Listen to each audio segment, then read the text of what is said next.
Salve, muito boa noite. Nós estamos mais uma vez aqui no Frente a Frente falando diretamente dos estúdios da Rede Vida aqui em Brasília, Planalto Central do país. E vamos falar de política. Política, você sabe, faz a sua vida, a escola do seu filho, a casa que você mora e o seu projeto de futuro. Brasília está num momento ali de acomodação, né? Os deputados e senadores estão fazendo as bases eleitorais, uma disputa eleitoral importante, inclusive para você aí no seu município. Mas a política é assim, anda e anda sempre. Nós vamos falar hoje com o deputado Carlos Zaratini, que tem uma vasta experiência aqui no Congresso Nacional, um político que articula muito e, portanto, tem muito a nos oferecer aqui nessa conversa. Deputado, muito boa noite. Obrigado por vir aqui aos estúdios da Rede Vida. Obrigado pelo convite, Zé Maria. Estamos à disposição. Aqui a Denise, obrigado também. É isso. Puxa a cadeira, fica junto e vamos em frente. Aqui é a minha parceira de sempre, Denise Rotenburg. Boa noite, Denise. Boa noite, Zé Maria. Boa noite, deputado. Muito obrigada por ter aceito o nosso convite. E para você que está aqui nos assistindo, o deputado Zaratini, como o Zé Maria já explicou, tem uma vasta experiência política. Ele já foi deputado estadual, agora é deputado federal e cumpre ali o mandato por São Paulo, a maior capital do país, que está aí vivendo esse clima eleitoral muito acirrado, né? Ali uma disputa muito ferrenha. O PT, pela primeira vez, não tem candidato, deputado. Por que isso aconteceu? O que houve que tem muitas capitais aí que a gente vê que o PT preferiu apoiar outros nomes e não lançar ali um nome da sua história, da sua base, do seu partido para poder competir, especialmente na principal capital do país, mas eu já me refiro aí também a outras capitais. Bom, o PT é um partido nacional, é um partido que está presente em todos os estados do país, nas principais cidades do país, e o PT poderia fazer uma política de lançar candidatos em todas elas, mas nós estamos governando o Brasil também, né? O presidente Lula é o presidente do PT e faz um governo de coalizão, de uma ampla coalizão. Então, em muitos lugares, a gente preferiu ceder a candidatura para um partido aliado de forma a fazer uma composição e buscar retratar, de certa forma, essa base que apoia o presidente Lula. Em alguns lugares foi possível, em outros não, né? Mas no caso de São Paulo, nós temos lá uma aliança com o Boulos, que é do PSOL. Né? Nós tivemos aí, na última eleição, o Boulos foi para o segundo turno, né? Foi com uma porcentagem de votos muito alta, né? Teve a maior votação do Estado para deputado federal, então, logicamente, é um nome mais forte para disputar a Prefeitura de São Paulo. O PT, deputado, ele vai sair mais forte, igual ou menor depois dessa disputa eleitoral em todo o país? Eu vi que vocês têm um cuidado especial para cidades maiores, né?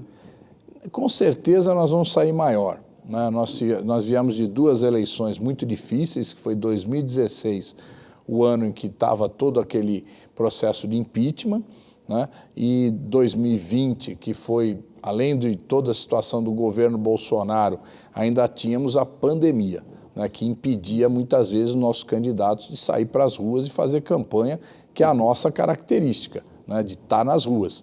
Então, agora a gente vê que a gente tem uma articulação melhor, estamos presentes com candidaturas em muitas cidades e isso, evidentemente, vai nos dar resultados positivos. Mas nas capitais há dificuldades de candidaturas do PT, né?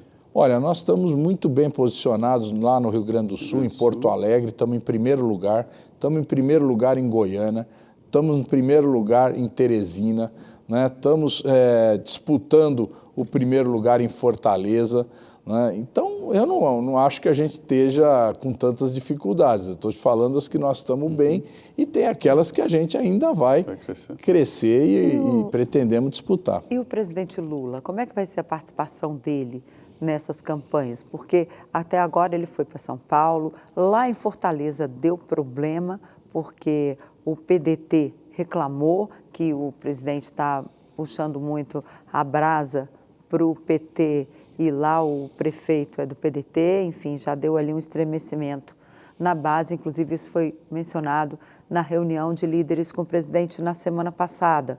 Como é que vai ficar essa participação dele? O que ficou acertado?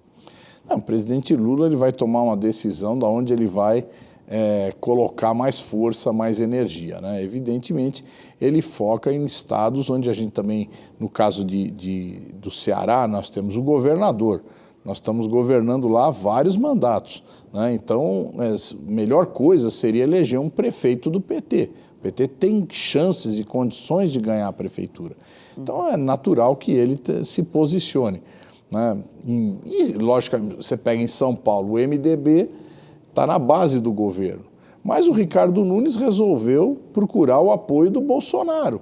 Então, ele está lá fazendo de tudo, aceitou a indicação de um comandante da rota para ser o vice. Então, quer dizer, é um MDB, mas que foi para o lado do bolsonarismo, né? O PT, deputado, ele lançava candidatura em todos os estados, em todos os municípios.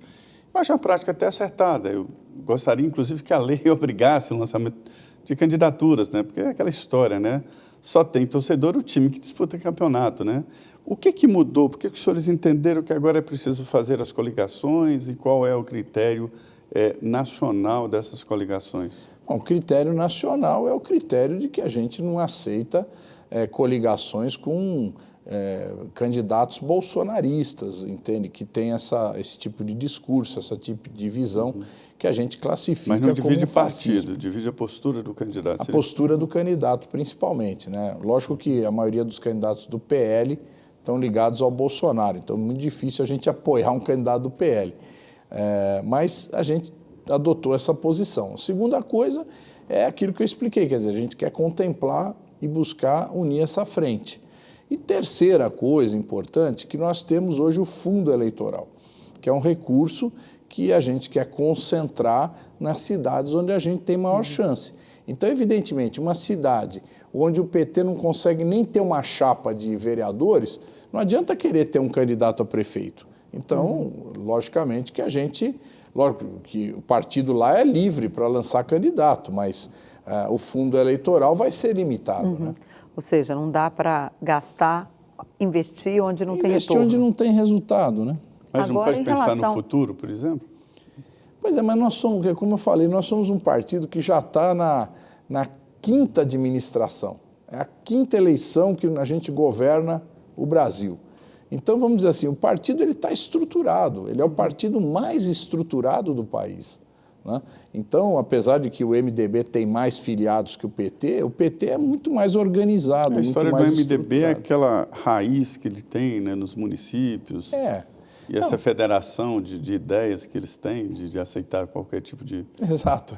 Só que é muito bom. Eu queria saber se esses acordos municipais, se eles têm alguma aposta ali já para o futuro.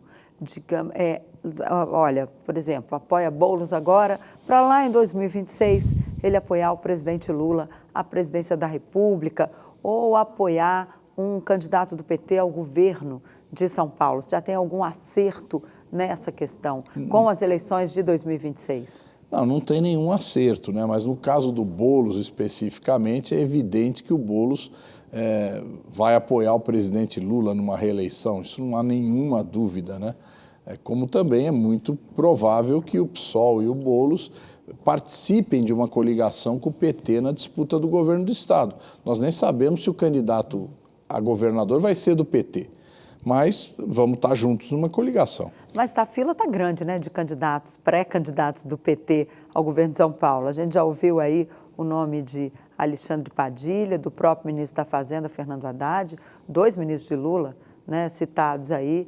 O seu nome de vez em quando aparece lá para o Senado, alguma coisa assim. Então, como é que vai ser como é que é organizada essa fila dentro do PT? Vai ter prévia, não vai ter prévia? Já começa... Eu já tenho ouvido muita gente discutindo, embora essa eleição seja apenas daqui a 2 anos, já tem muita gente discutindo como é que isso vai se dar lá na frente. Nós nem começamos, nem abrimos esse debate, não temos nenhuma discussão em relação a isso, até porque a gente está com a nossa atenção concentrada na eleição municipal. Né? Se a gente começar aqui a falar, bom, o que nós vamos fazer em 2026, começa a ficar um pouco fora do contexto, né? Então, nós estamos concentrados nisso. Agora, nós temos nomes que têm capacidade de disputar o governo do Estado, né? Fora do PT, temos nomes também como o Márcio França, o Geraldo Alckmin, que já governou 4 vezes o Estado de São Paulo, que são nomes fortes também. E Geraldo Alckmin também é citado para a presidência da República, também, na hipótese de então, Lula você não vê ser o que candidato. A gente tem bastante possibilidade. O senhor está gostando desta atual estrutura partidária, essa divisão de partidos políticos e várias novidades? Eu tenho a impressão que pulverizou muito, né? Estou me referindo a antes, desde o bipartidarismo que o Brasil tinha e até hoje. O senhor está gostando de militar nessa área política? Olha, a reforma política de 2017, que instalou a cláusula de barreira, que estabeleceu o fim das coligações, ela foi decisiva para começar a redução do número de partidos. Então, hoje, por exemplo, isso é uma discussão que não é do PT, todo mundo lá sabe disso na Câmara. São 7 partidos que têm bancada significativa na Câmara dos Deputados. Então, esses 7 partidos, antigamente...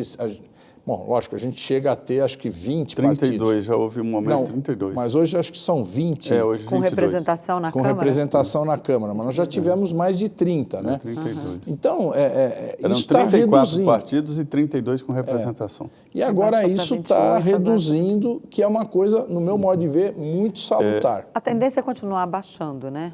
Vai baixar, não tenha dúvida nenhuma. Diz aqui o presidente Gilberto Kassab que vai chegar a 8, 9. O senhor acha que é por aí mesmo? Eu acho que é por volta desse número, entre 7 e 9 é um número que, agora a cláusula de barreira, ela sobe para 2,5%. Então, os partidos têm que ter 2,5% do total de votos nacional e tem que ter, se eu não me engano, 2% em 9 estados. Já vale para esta eleição ou em Pra 2026? próxima, 2026 tem que ter 2,5% dos Começou votos. lá atrás, né? E subiu o sarrafo. O sarrafo vai subindo. Vai subindo, porque é progressivo. Começou em 18, depois 18 não, 18. Isso é 18, cláusula de barreira. 22 e a 26 vai ser a 26 terceira vai ser a subida. terceira Explicar que a subida, cláusula de barreira é uma exigência legal, né, da legislação eleitoral, que o partido tenha esse número de votos, senão ele não tem vida partidária, né? Os deputados têm que entrar em outro partido ou fazer uma federação. Não, veja bem, ele pode ficar no partido, mas o partido não tem liderança. Isso, não tem... O partido não tem fundo partidário e o partido não tem tempo de televisão. Então, é lógico que ele começa a minguar, né? Porque o fundo partidário Mas ele terá aquela parte distribuída para todos, que é muito pouco, né? Do quê? A parte do fundo é distribuído para todos, mesmo quem não tem, né? Não. O fundo partidário é só para quem fez a cláusula de barreira. Quem não fez a cláusula de barreira é zero. Não recebe, zero. Hoje o tem uma participação eleitoral, aí tem se o partido tiver representação na Câmara ou no Senado, ele tem um pouquinho, né?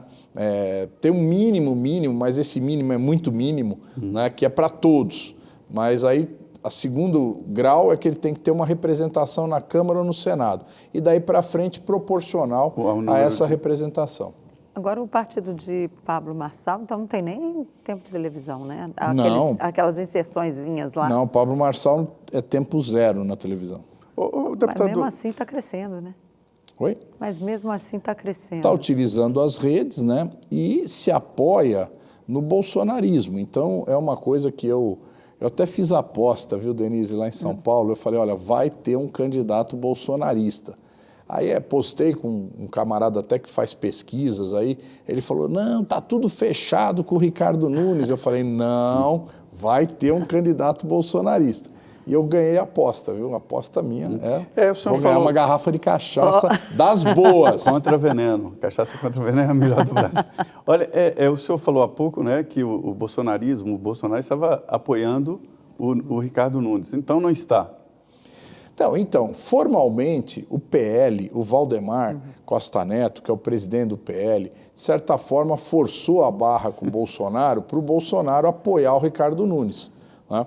E conseguiu esse apoio. Mas agora, aí ficou só a família. Os radicais do PL, que é a maioria ali do PL, que é aqueles que dominam as redes sociais aí do bolsonarismo, esses não aceitam o Ricardo Nunes. Eles acham que o Ricardo Nunes não tem nada a ver com eles. Então, eles são muito sectários, né, muito radicais, não aceitam nenhuma aliança com o Ricardo Nunes. Então, eles vão por tudo ou nada. O radicalismo lá em São Paulo cresceu, né? Porque... exatamente. Mas, olha, tem algumas pesquisas aí que dão pontos fora da curva, mas, em geral, a gente acredita que esse bolsonarismo em São Paulo, raiz, né, ele é por volta de 15% a 20%, 15% a 20%. Que é um número... É alto. Foi feita uma pergunta numa das pesquisas aí, se não me engano, Datafolha, se a pessoa se definia como bolsonarista. E deu, acho que 18%. É muito. É muito, mas é o que sempre a direita teve em São Paulo, né? Em São Paulo, nós tivemos o ademarismo, o janismo, o malufismo, sempre foram lideranças populistas de extrema direita, né? E sempre tiveram um eleitorado a ponto de, às vezes, ganhar a eleição, né? Pois é, agora Marçal quer que venha o marçalismo, mas nós vamos falar disso no próximo bloco. Nós vamos para um rápido intervalo. Eu convido você a permanecer aqui conosco na Rede Vida, que ainda tem muita conversa aqui hoje sobre política. Como disse sempre o Zé Maria, esse tema que mexe na sua vida e no seu bolso. Voltamos em 2 minutos, não saia daí.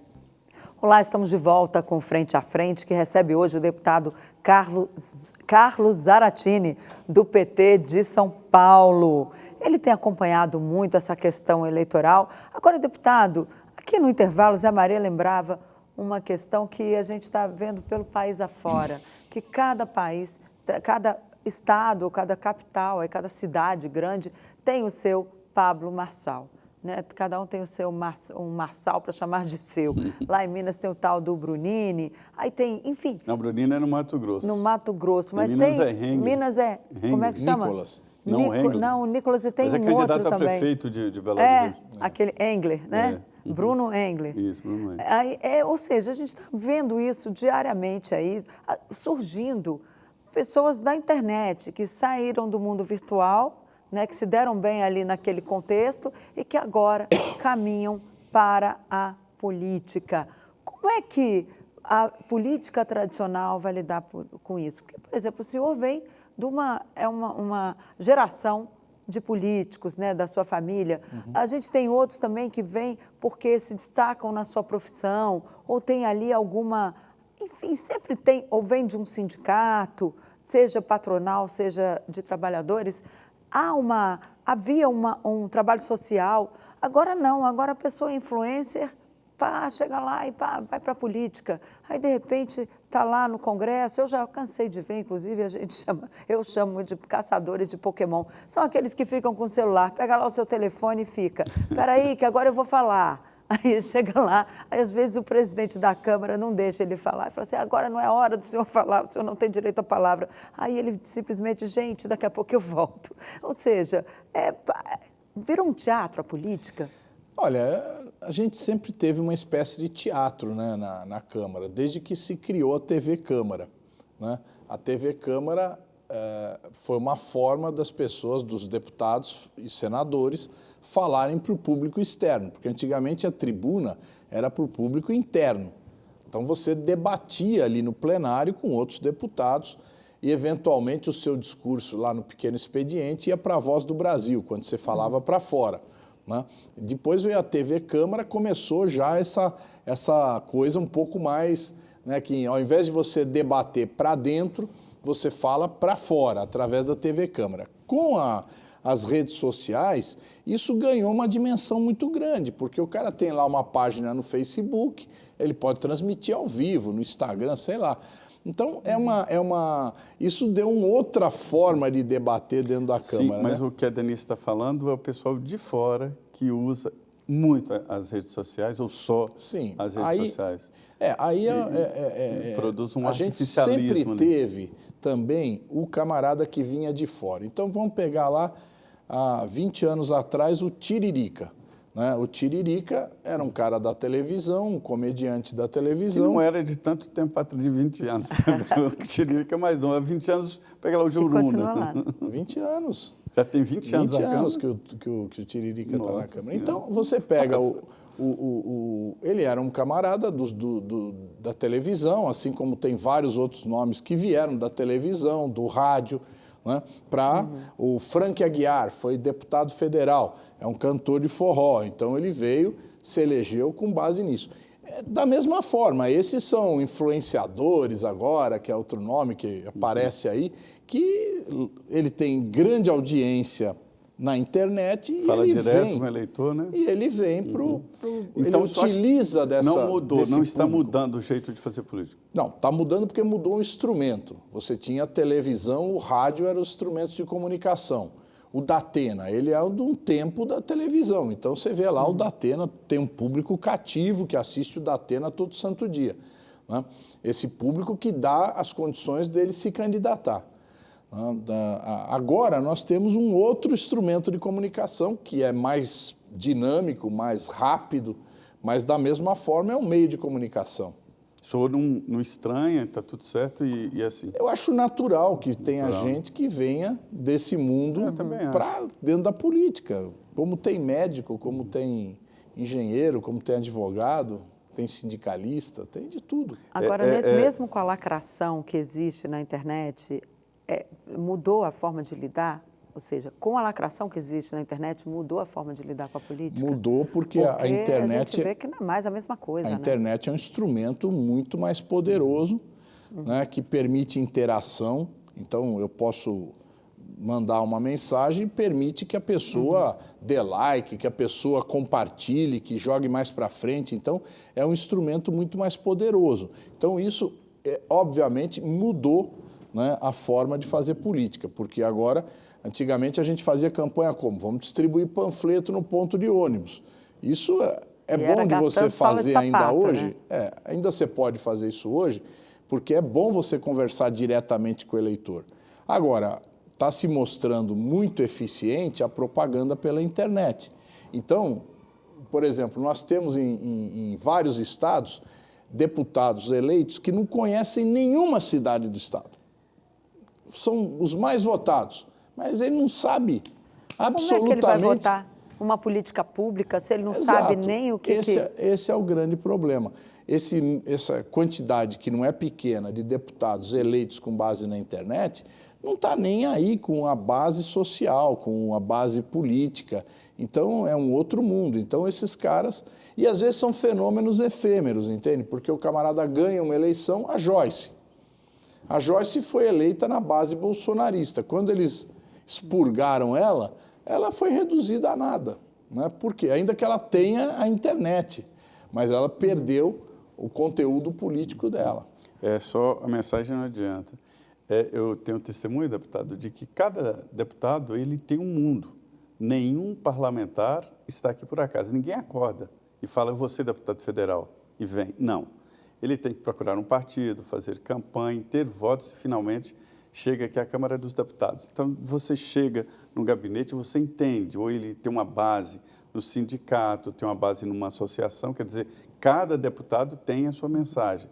O que o senhor está dizendo é a primeira vez que eu ouço, né, que os cantores também não têm relação com os cantores, atores, né, que foram jogadores de futebol, não têm essa base partidária em municípios, né? Vamos falar do Romário. Romário é senador, acho que já está no segundo mandato. Isso. Né? Mas o senador eleito pela influência dele como jogador de futebol. Mas pergunta para ele se ele conhece os mas a municípios cariocas. Né? O senhor tem razão nessa convivência ali de pessoas novas na política, mas é que agora a convivência no Congresso Nacional ficou diferente. O senhor tem que admitir que claro, a também. coisa está beirando a troca de tapas. Mas aí vamos dizer o seguinte, esse novo veio político que se consolidou em torno do Bolsonaro, que eu chamo de bolsonarismo, que é gente de vários partidos, né? Não só do PL, tem gente na União Brasil, tem gente no PP, tem gente no MDB,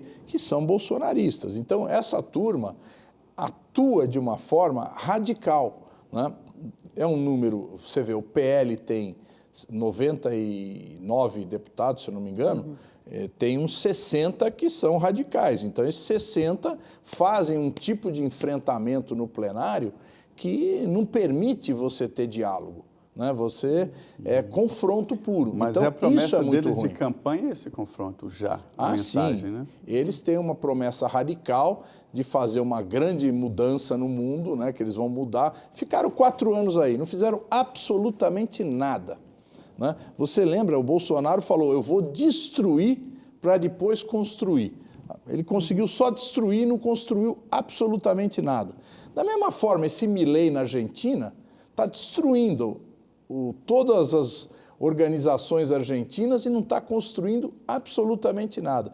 E a experiência que esse tipo de gente tem é de não fazer nada que beneficie o povo, nada que beneficie o próprio país, que beneficie as empresas, as indústrias, é só blá, blá, blá, ideologia pura, ideologia de direita da pior qualidade. Agora, deputado, a gente vê no passado, a gente tinha aquelas votações importantes da Câmara ou do Senado, quando terminavam, os adversários iam para um restaurante em Brasília, o Piantella, que era muito famoso nisso, sentavam-se lá Luiz Eduardo Magalhães, que era um líder da direita, foi presidente da casa, foi líder do antigo PFL, sentava-se Paulo Delgado, que também foi um deputado muito importante do PT, também no década passada, né? Nem na década passada, já no século passado.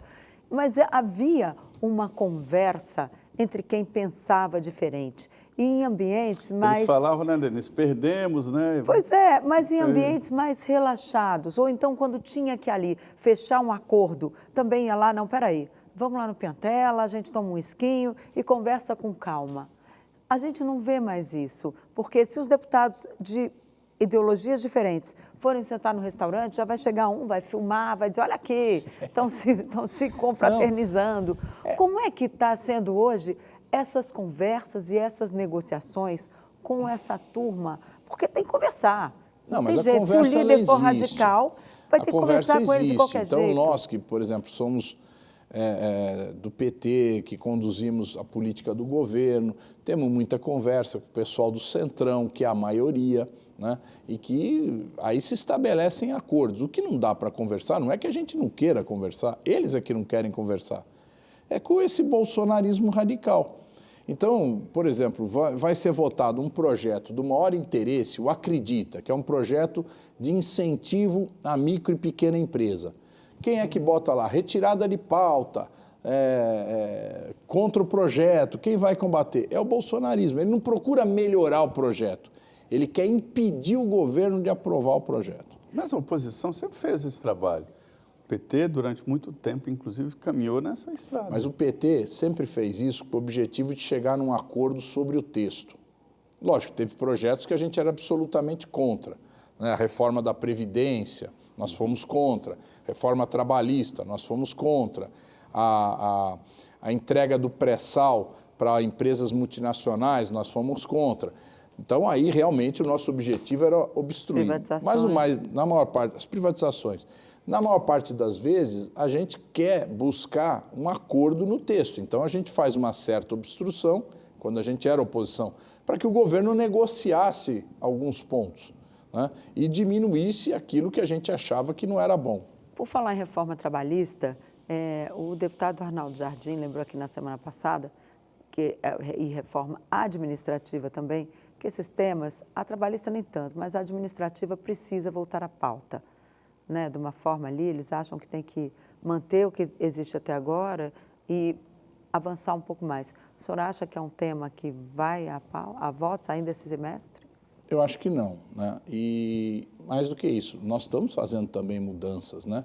A ministra Esther Dweck, ela apresentou e está negociando com os sindicatos alongamentos de carreira. Então, hoje, a distância entre o que o funcionário público entrou e quando ele chega no teto é uma distância muito pequena, é um tempo muito pequeno. Então, não incentiva progresso? Não existe incentivo ao progresso. Aí esse sindicato de funcionários começa a lutar para ter penduricalho, para ganhar alguma coisa a mais, né? Então, o que é a proposta que a ministra está fazendo? E que boa parte dos sindicatos já aceitaram? É alongar a carreira. Quer dizer, é você ter um piso menor, né? E você ter um processo de promoções com mais tempo, de forma que o funcionário chegue ao topo da carreira depois de cumprir um certo tempo os senhores são de contra a maturação. reforma administrativa.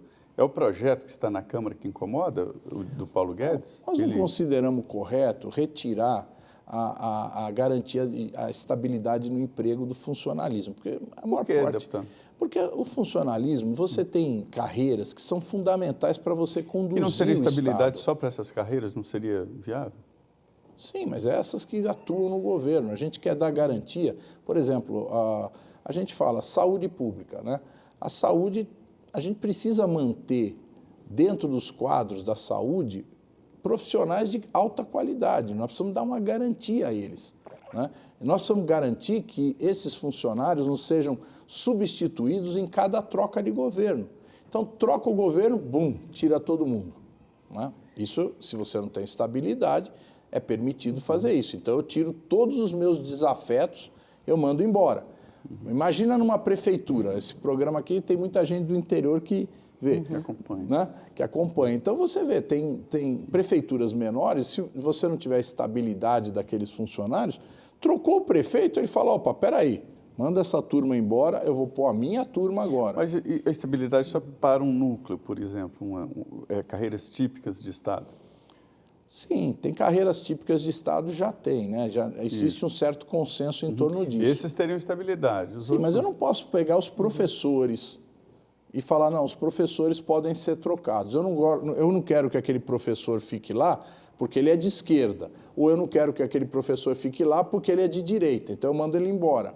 Não é correto isso. É verdade, porque né, no momento que tem ali carreiras de Estado, professores também tem que ser, né? Pois é o professor, é o médico, é a enfermagem, né? Os trabalhadores engenheiros. Então, por exemplo, a Prefeitura de São Paulo é uma prefeitura que não faz concurso, né? Então, por exemplo, a carreira de engenheiro na Prefeitura de São Paulo praticamente não tem mais funcionário.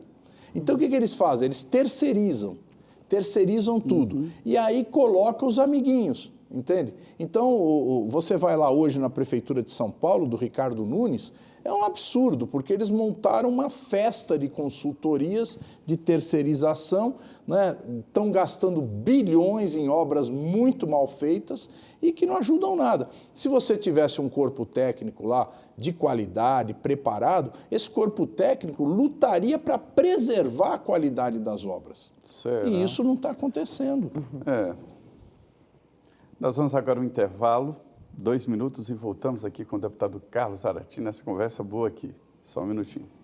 Salve, obrigado por acompanhar aqui o Frente a Frente. É muito bom ter você aqui acompanhando todos os passos da política, diretamente dos estúdios da Rede Vida, aqui no coração do poder, Planalto Central do país. O esfumaçado Planalto Central do país. A fumaça chegou aqui. Pois é, e a gente falava de política exatamente com o deputado Carlos Zaratini, que tem uma vasta experiência em política no Estado e agora aqui na Câmara dos Deputados. Deputado, a gente falava da estabilidade e sobre a reforma administrativa.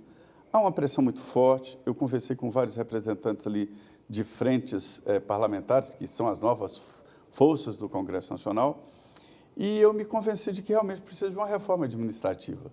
O Estado está muito pesado, a estabilidade total e restrita como é hoje, o Estado pode quebrar, o município pode quebrar, a União pode quebrar, mas não pode demitir. Nós temos, por exemplo, pessoas que tiram xerox nem existe mais. Nós temos funcionários que podem ser terceirizados como motoristas, mas que não podem ser demitidos. Enfim, e a estrutura da reforma administrativa admite ali vários tipos de servidores, inclusive com estabilidade.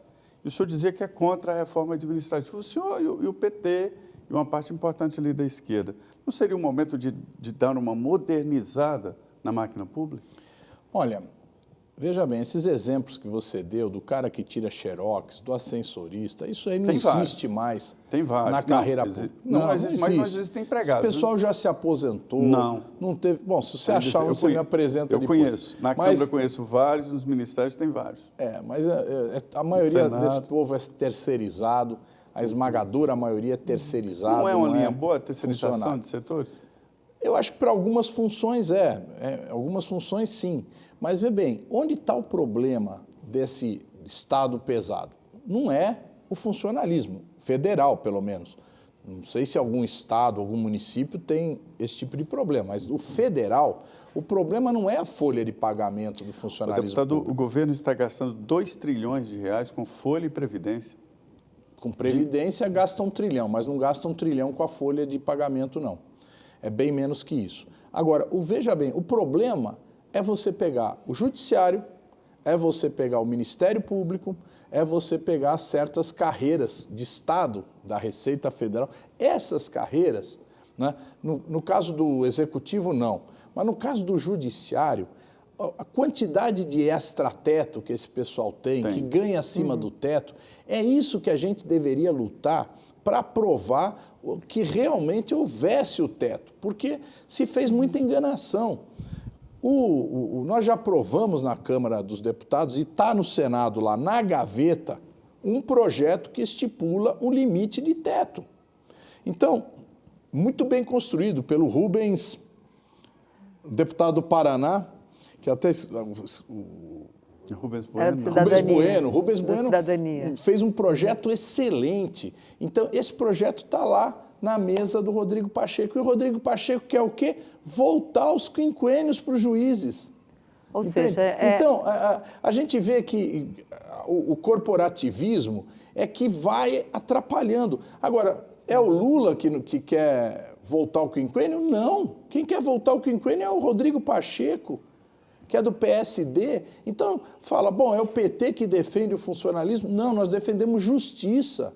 Nós queremos que as carreiras sejam valorizadas. Mas deve ser defendido, né? Não, mas eu quero que se estabeleça um teto de funcionalismo. Agora, pô. deputado, já que a gente está falando aqui nessa questão de transparência também, não seria necessário que tivéssemos transparência em todos? Se falou muito, né, essa questão de transparência das emendas. Não seria necessário fazer transparência, ter transparência em toda a administração pública, seja em todos os poderes, seja o judiciário, executivo, legislativo? Olha, está aqui, ó, é o quinquênio, é o salário. Os penduricalhos, às vezes, eles ficam escondidos ali, escamoteados. Nem todos estão ali bem transparentes para o contribuinte poder ver o que ele está pagando. O que me incomoda é que tem a transparência. O que me incomoda é a desfaçatez que tem na cúpula do judiciário, que permite que não se estabeleça limite algum aos salários. Pô, onde já se viu um juiz levar para casa R$200 mil, num país onde o salário mínimo é essa miséria que nós temos? E fala o que tem de passagem, de não sei o quê. Então, esses aí que eu me refiro. Por que nossos juízes, não tem transparência nosso nisso. Ministério Público, não estabelecem uma limitação, não apoiam esse projeto? Porque tudo bem, a gente quer que as carreiras sejam valorizadas. Agora, sinceramente, não é possível ter uma disparidade, um médico ganhando R$10 mil, como paga o programa Mais Médicos, e um juiz tirando 200, realmente. E isso só foi possível com a lei de transparência. Se você quiser saber quanto o seu cunhado ganha, é só ir lá, você sabe, para pedir dinheiro emprestado, é só ir lá, você sabe quanto ele recebeu de líquido no mês com base na lei da transparência. E por falar em transparência, eu falei aqui do cunhado, que geralmente os cunhados são mais próximos, né? Mas pode ser qualquer outro parente, inclusive seu pai. Com base nessa transparência, aí vem o debate das emendas. A ideia que eu estou escutando é de que isso não vai mudar. Nós vamos mudar para ficar tudo igual, ou seja, dar um reboco ali nas emendas parlamentares. É preciso que, pelo menos, se saiba para onde foi a emenda do deputado, né? Exatamente, esse é um problema. Na emenda PIX, a emenda que é a transferência direta do Tesouro Federal para o Tesouro Municipal, tem um problema nessa emenda. você não estabelece qual é o objeto.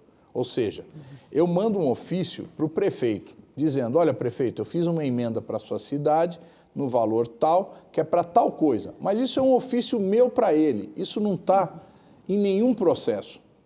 Se ele não quiser cumprir aquilo que eu mandei, pronto, ele não cumpre. Cai no caixa e lá me dá uma mistura. banana.